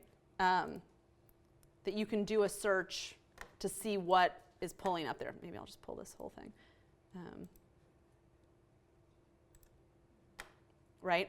So you can kind of look to see what is, and this is obviously pulling all discipline awards too. So if you are interested in the Scholar side of the program, my colleague on the Scholar side of the program, her name is Athena Foulet, and all of their contact information is on the bottom of this page or on the home page. And I would encourage you to reach out to them. We are actively seeking applications for the Scholar program as well. And so there's a lot of contact information. So if you have country-specific questions about that, and also kind of thinking about, again, what stage in your career and what, I think if you start to read through the country's descriptions or the program descriptions for the Scholar program, you'll get a sense pretty quickly about if there are things that match your skill level and expertise. So, yeah. Applying to fulfill your MFA, is that for current students? So if you are applying to do an MFA, you would apply through the student side of the program, but you don't have to be currently enrolled in your undergraduate. So you could have graduated a couple of years ago and then want to go back to be getting your master's degree. It doesn't have to be contiguous with your undergraduate graduation. That makes sense? My question relates a little bit to the previous question about student versus scholar. Yeah. Program. As artists, sometimes you like think who you are, what you do, and you work as a waiter for 10 years. Right. And then you realize that, okay, it's over and you want to continue with that. So should I repeat or? Yeah. How does that work? I mean, I can't believe I graduated like 20 years ago. So how this could fit into? Yeah. Absolutely. So the first part of the question was about the distinction between the student and the Scholar program and how is that made and when is that made? And really that's your decision to make, right? About which program is going to provide you with the opportunities that are appropriate for this stage of your career, right? And I would say if you have questions about that, call us, right? And I think the Scholar program, if you have any questions at all, starting with the Scholar program might be the better fit, because the student program is more encompassing of more things, right? And the Scholar program does have, because if you're going over to be a teaching artist, there are more specific requirements for that, right? But we certainly are here to help you kind of decide which program, but a lot of that is the work of the application, is deciding what is the appropriate venue for you to make your case. So there isn't a kind of straight line in the sand that, you know, after 10 years, if you've for 6 months, for 10 years, you've been working on your artistic material, and the rest of the time you're doing something else, then you should apply here, right? We don't have that kind of matrix. But I think if you, again, are reading the descriptions of the grant offers through the Scholar program, you might also get a sense about what they're looking for and how they're defining experience, which might be a helpful indicator. But also call us. We're here. So I actually, I want to stop the questions. They're all really good questions. I want to leave a little time for Steve to present, so you guys can actually see a project that was funded, it was successful, more exciting part of the presentation. Was awesome. Laura's going to stick around. We're just going to switch over to Steve, but a big hand for Lora. No, we should just go. Thank you. All right, so it's really interesting to hear Lora talk about how the Fulbright program actually works. So I actually went through the entire process. So I can sort of tell you what my experience was. So I went to Mexico City, as a Fulbright Scholar for 10 months.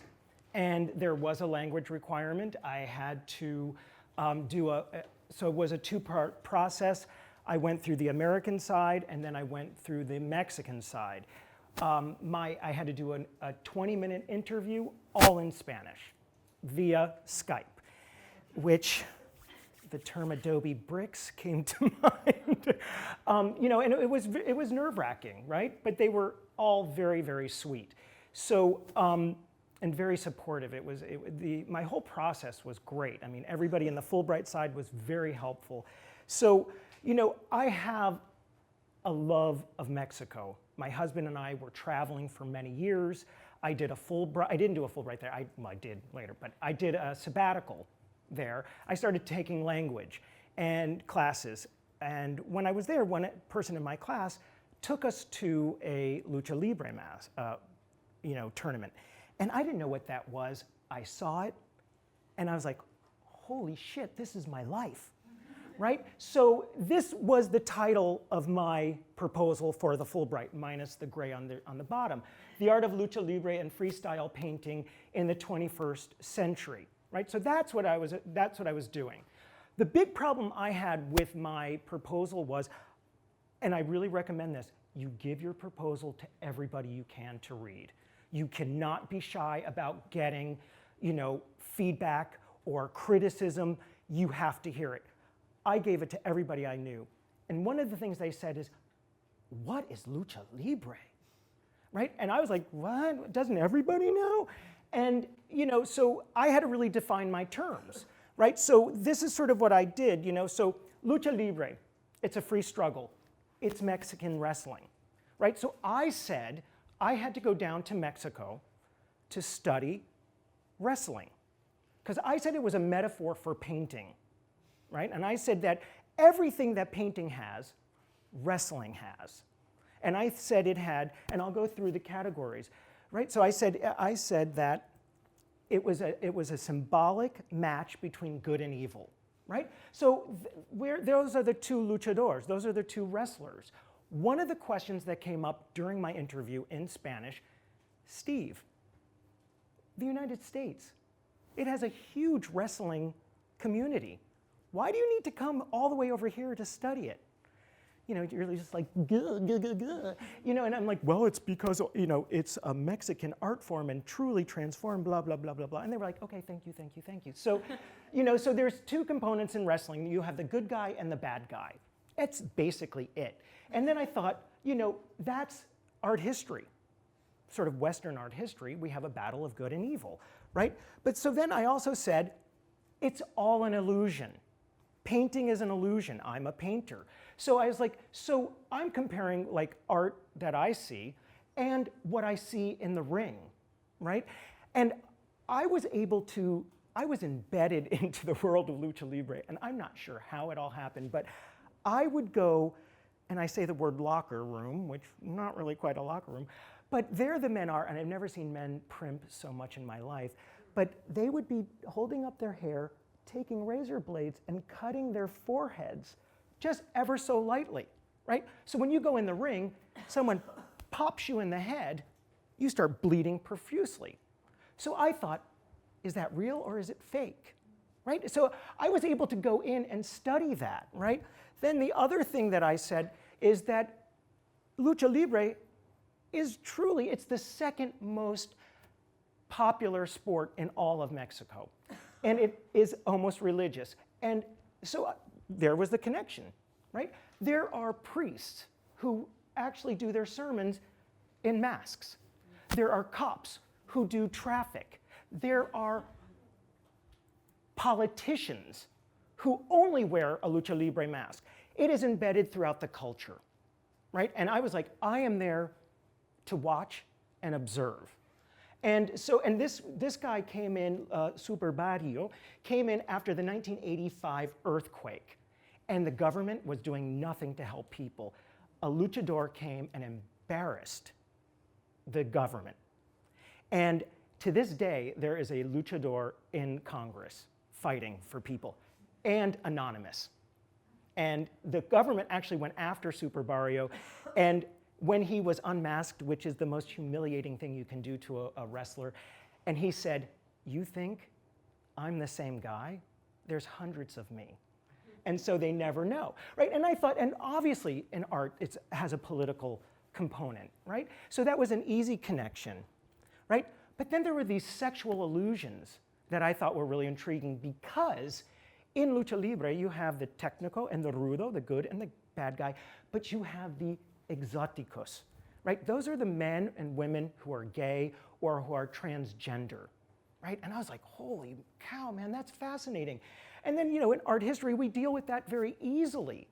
But to go to a match and watch this very transgender person getting pummeled and the crowd going wild, and then when he wins, like the gay guy wins in a masculine country, the crowd goes wild, right? So it was a lot of fun to do that.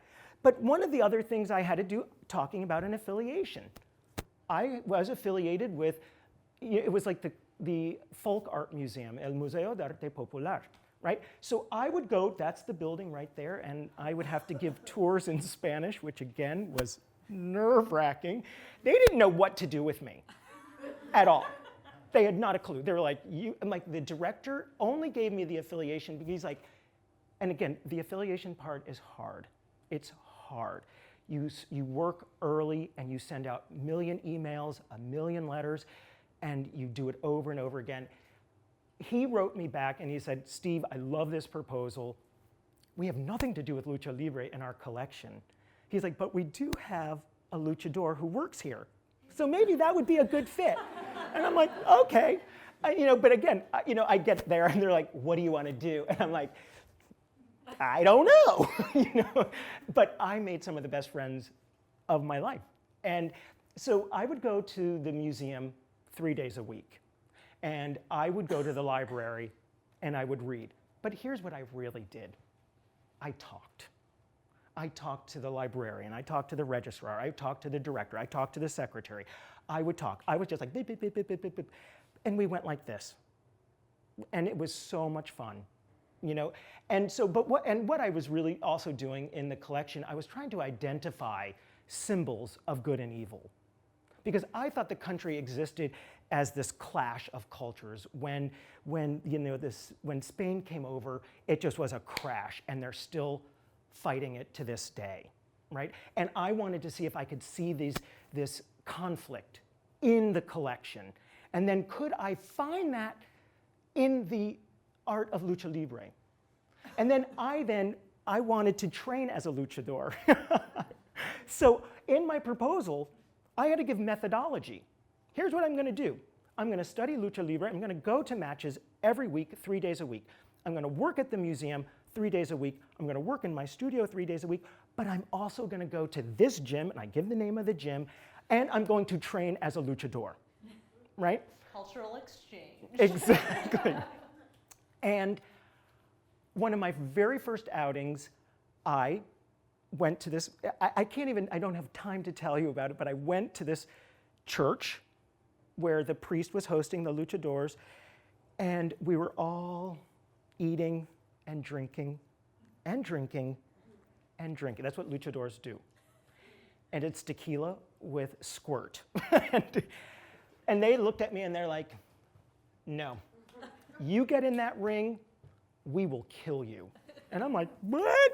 And they're like, we will break your arm, we will break your nose. We want to see if you will come back the next day.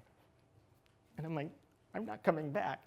But what they said is, take dance lessons, then come back to us. So I signed up for salsa lessons. And then I could understand the whole thing. Let me just get back a little to this. I'll go through it quickly. So this was what I was doing at the museum, right? This tree of life, these masks. The tree of life, has this whole thing about, Catholicism and good and evil in there. So I thought there was some good references. I started to fall in love. Here's the thing. You can plan to your heart's content with the Fulbright, but then you never know what's going to hit you. You have no clue when you're down there.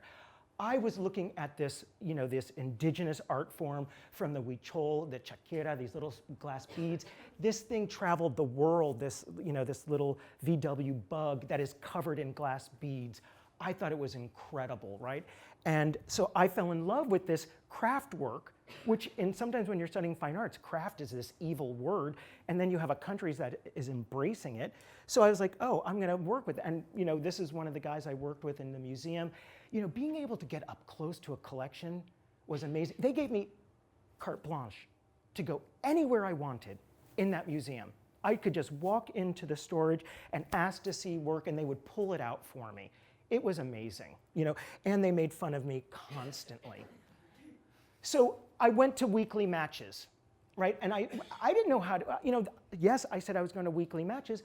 So I was going to like the Broadway of Lucha Libre, right? Where you have the smoke, the fog, the big screen, you're going out there, it's great. And that was all well and good, but Starman, he was the guy I worked with at the museum, right? That's his name, Starman. His real name is Israel, and that's his wife. And he really introduced me to something I never knew I would be introduced to, and that's street lucha. And that's wrestling in the streets where they open up a community and you get invited in to go. And this is like, literally, I had to get out of the arena and into the streets. This is a one night, and here's the thing, when you're with other Fulbrighters, very first day of orientation, we all go down to Mexico City. You have a week long, and you have to do a lot of talking, a lot, right? And the first day, we're in this huge auditorium. There's over 100 Fulbrighters in this room, and the 3 big sport artists. And I look at the other ones, and I'm like, we're not going to do this in Spanish. And they're like, no, it's fine.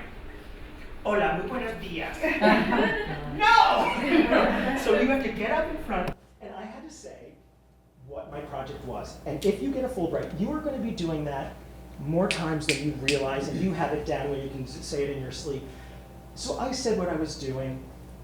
After everybody's done, a lot of people come up to me and said, so no, what really are you doing? And I thought, was my Spanish that bad that they didn't understand it? And then what I would get a lot is, the US government's funding this? They're like, can I taste tequila? And the next year there was a guy who was, his Fulbright was tequila, and mezcal. So it was really interesting. So I was introduced to this lucha libre in the streets, and it's fantastic. One component about lucha libre is the crowd. Without the crowd, it's not a passive crowd. It is a very active crowd. And your job as an audience member, you cannot be passive, you have to be active. And your job is to get the attention of the luchador and to make them laugh or break characters. And I'm not kidding, there was a little old lady who rushed the stage and said something in Spanish that was like, just used a slur of, and it was just sort of like, oh my God, my grandmother just taught that, but that's where Mexicans get to let go, right? And what they also did is they welcomed me into their world. I mean, like, I was going to baptisms, I was going to dinners, I was, so it was just fascinating. I actually started making it onto the posters. I went to this thing, and all of a sudden, this is all over this one little town. I got into a cab, and I'm like, that's me. Right? And I didn't know, but I had to get into the stage that night, and I'm like, no. But it was, so here's me training as a luchador. These are my fellow Fulbrighters, because I was not going to do this alone. If I was going to go down, they were going to come with me. We went out there, and it was 6 hours of training. And they do this 3 days a week. And I have so much respect for these guys and their endurance and their strength and their just the agility to dance. Here's me in the ring. And this is one of the exoticos, sexy tulipan, sexy tulip. And they're making fun of me. I was really the butt of every joke. I was, the gringo, but they would call me El Gabacho. And they would pull me up on stage. They would kiss me. But, you have to go. I mean, and again, this night, they close the community down. People cook. They invite you into your house, and they don't charge you a damn thing. It's for the community. Anybody is welcome to do it, And then they were like, this guy here, this guy, he's from New York. He's studying us. One of the questions I got in my Fulbright interview was, Steve, we understand what you want to do, but what is it that you want to paint? Are you doing portraits? And I was like, no. I was like, well, I didn't even know if my proposal, my thesis was even correct, right? So I didn't know there was an outcome to it. I was there to observe. And I didn't want to do academic portraits, So, I had to rent a studio, right? Here's the big difference between the student Fulbright and the scholar Fulbright. I'll just talk about a little bit of numbers. The majority of the students were getting $15,000 for the year, for the 10 months. I got $38,000. Wow.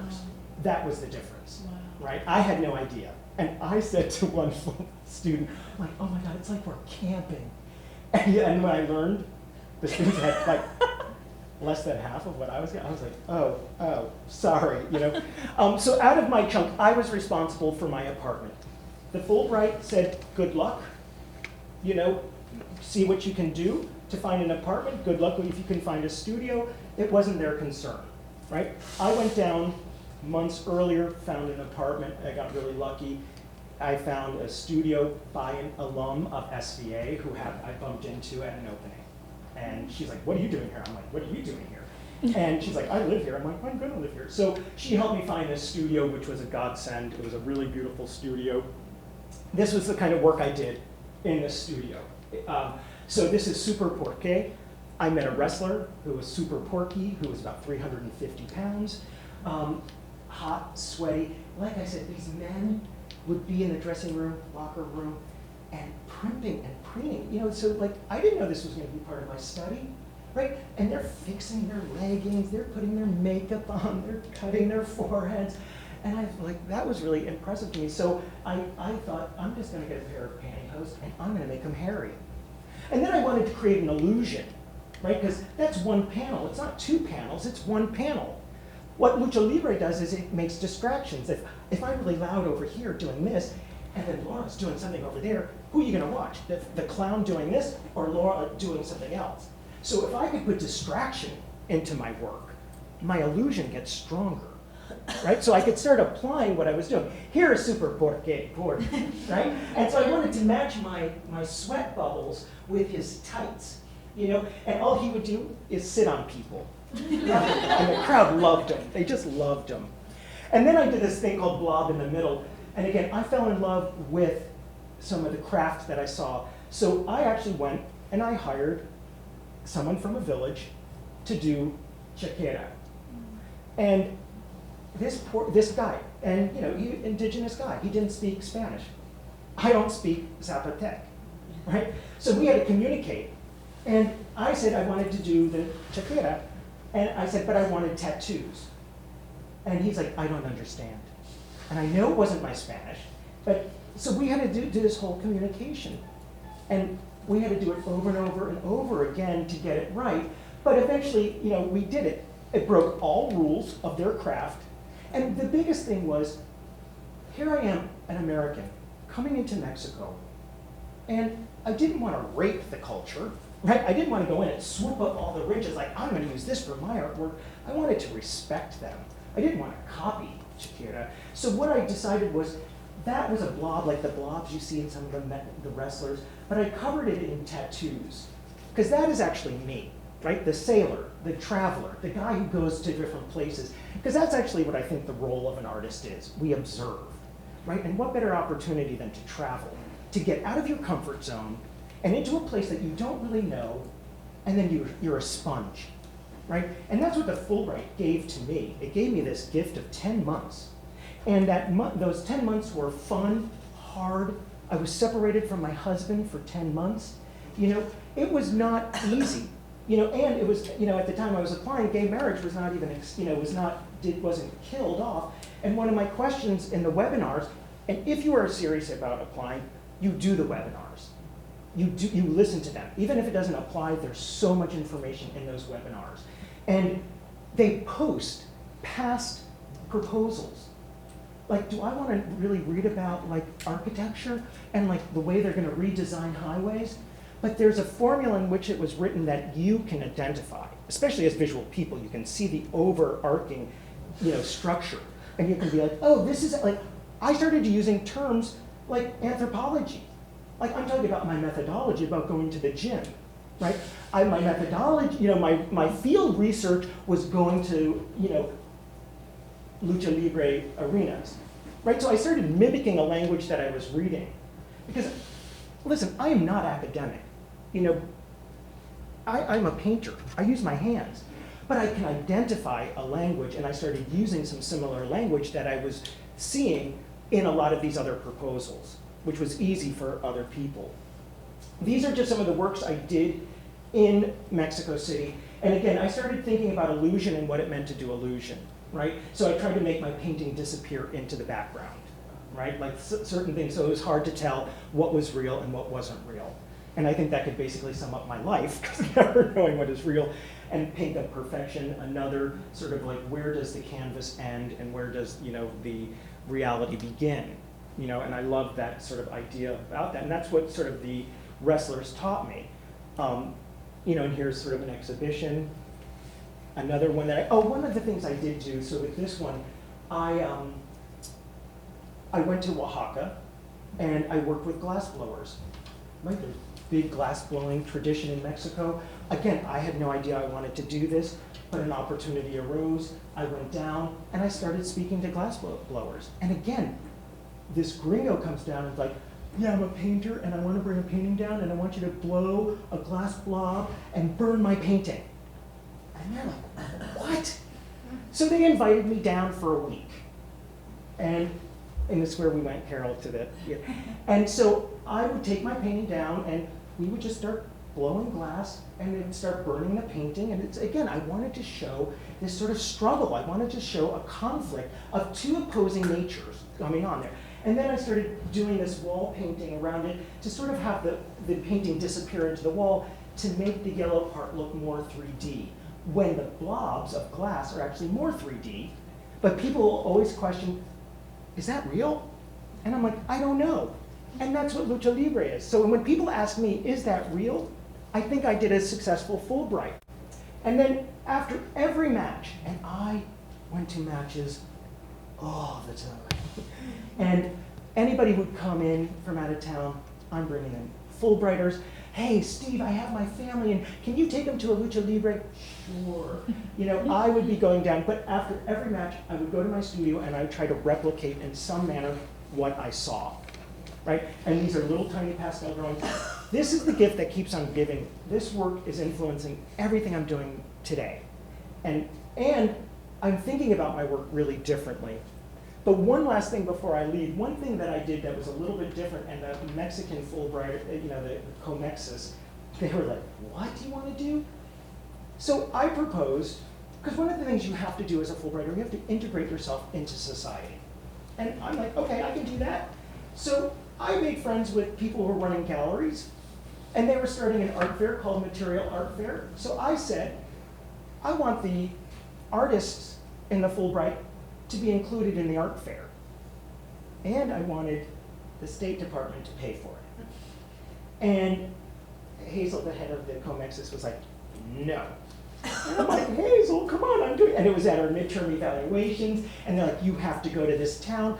And I'm like, Hazel, if we get this, this is a true example of us integrating into the Mexican, contemporary art scene. And she said, okay, only if you come to this State Department breakfast. I'm like, oh God, okay. So I go, and it's early in the morning, and we're sitting at this big table, and there's all these mucky mucks, and they brought like some of the fancy Fulbrighters. And it was like an assistant to Hillary Clinton who was hosting the breakfast. And we had to go around the room introducing ourselves.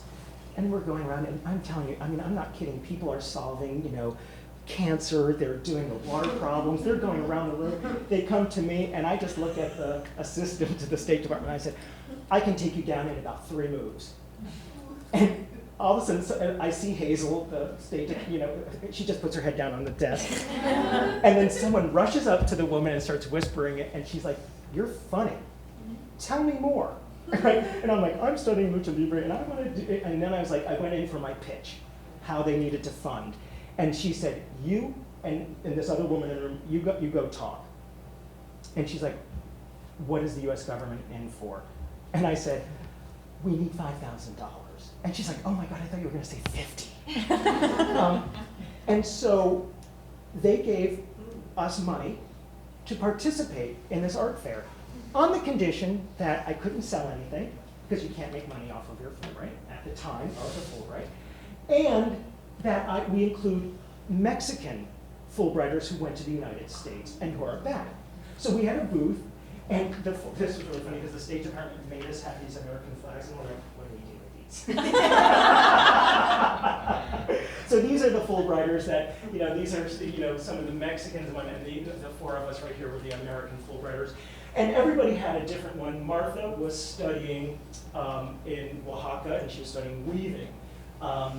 Shayna was studying home altars around Oaxaca.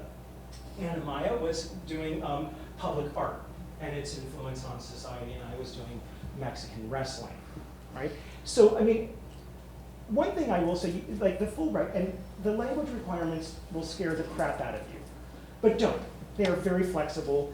One thing after, when I was down there, and I became very friendly with the COMEXIS people, and I was like, boy, Hazel, that interview. She's like, Steve, we want to make sure, one, you're not crazy. We know it's stressful, and we need to see how you deal under stressful situations. And she's like, because she said to me, people crack in the middle of their interviews. And then she's like, that tells us you're not ready, right? She's like, so if you can get through, you're fine. And I was prepped with my Spanish teacher, like it's going to be very formal, it's going, this is the protocol it's going to be, and this is how you need to respond. And the screen appears, and there were 12 members in this room in Mexico City, in this wood-paneled room, and each one gets up and does this very formal introduction, and I'm thinking, what am I supposed to say? So I just remember getting in front of my laptop going, hola a todos, ¿cómo están? And the room cracked up, and the tension went down. Here's the thing, you gotta be yourself, and there really is, I did some advising with some, students here at SVA, and some of them were just trying to go to countries that didn't have language requirements, and what they were lacking was a passion for the country they wanted to go to. And that's really has to come through. That more than anything is like, why do you want to go to that country? It's the question you've got asked the most. And then it's like, if you have this, I mean, I really thought at the end of my interview, and it was really, and this is it, I'll end right after this. At the end of my interview, they said to me in Spanish, we have one last question for you. And they said, Steve, this is going to be the hardest question we're going to ask you. And again, it's like, and they said, as you know, lucha libre is a battle of good and evil. and there's a technical and a rudo, and you are going to be training as a wrestler. We here in Mexico want to know, what type of wrestler do you want to be? And I was like, really?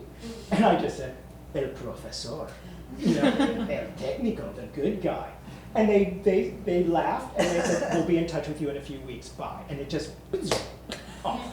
And I really thought at the end of it, I was like, did they take me seriously? You know, and you know, because I didn't think I was intellectual enough. I didn't think my proposal was intellectual enough. And I got it, right? And one of the things they said to me, there was like, it was such an unusual proposal. Because what a lot in Mexico, they go, we want to study Frida Kahlo. We want to study Diego Rivera, right? And they go, we get so much of that. And they said, this one was so far outside of anything we ever saw. And it was the first time that they ever had the museum, El Museo de Arte Popular, as an affiliation. And I can tell you now, there's 3 other Fulbrighters who are going to there, right? So I opened up a door for things, right? So these things will happen. So, you know, really go with your passion, however silly, however intellectual, however conceptual. They are open to it. They really are open to it. They don't want the same old thing, right? And they will fund you. They will take risks with it. And I think that's all I have. That's it. That's it.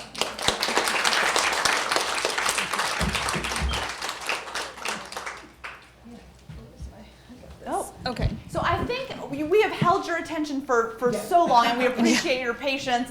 We will stick around if Yes. you have individual questions or things that we can be helpful with that we didn't address it. But we certainly hope that this has piqued some interest, and we'll be seeing more applications. Yeah, I just want to say, I just wanted to say next steps for you guys is to take all this information, read everything on the website, research everything that you can about Fulbright and what you might want to do, then come talk to us. We really want to make sure you've done your homework when you come in to see us. So just be aware of that. Thank you so much.